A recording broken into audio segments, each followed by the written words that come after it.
Hi guys, நான் தான் உங்கள் கிரு கேமர்ஸ். இந்த இடத்துல பாருங்கள், இந்த கேரக்டர் நம்ம வந்து டவுன் பண்ணிடுவோம். இவரை நல்லா பார்த்து வச்சுக்கோங்க. இவர் தான் நம்ம கடைசியில் நம்மளை அடிப்பா. இந்த மேட்ச்சில் நம்ம வந்து கிட்டத்தட்ட 9 கில் எடுத்திருப்போம். தரமான மேட்ச்சு. எல்லாத்தையும் வர்றவன் ஒருத்தவனை கூட விட மாட்டோம். வர்றவன் எல்லாத்தையும் ஒரு தடவை கூட டவுனும் ஆகிருக்க மாட்டோம். வரவன் எல்லாத்தையுமே நம்ம அடிச்சிருப்போம். இந்த இடத்துல வந்துட்டு அவன் டீம்மேட்டை ரிவே பண்ண போவான். அவனுக்கு வந்து பியூர் ஹெட் டவுன் வச்சுருப்போம். என் கேம் பிளேயை பார்த்துட்டு எனக்கே ஆச்சரியமாக இருந்துச்சு. நான் என்ன பேனல் யூஸ் பண்ணுற மாதிரி அந்த அளவுக்கு இந்த மேட்ச் அடித்தேன். இந்த இடத்துலலாம் எனக்கு உசு ரொம்ப கம்மியாக இருந்துச்சு. மின்டன் ஒரு தூக்கிட்டு வருவா. அவன் அடி வாங்குற மின்டனில்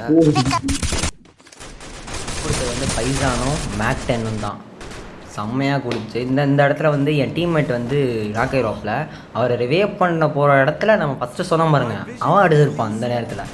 அந்த நேரத்தில் என் டீம்மேட்டை வந்து குதிரையில் வந்து MP40 வச்சு அடித்து முடிச்சிடுவான். இந்த மேட்ச் நம்ம தான் பூயா அடிச்சிருப்போம். தரமான பூயா. இந்த கேம் பிளே முடிச்சுன்னா ஒரே ஒரு ஃபாலோ கொடுத்துருக்கோம்.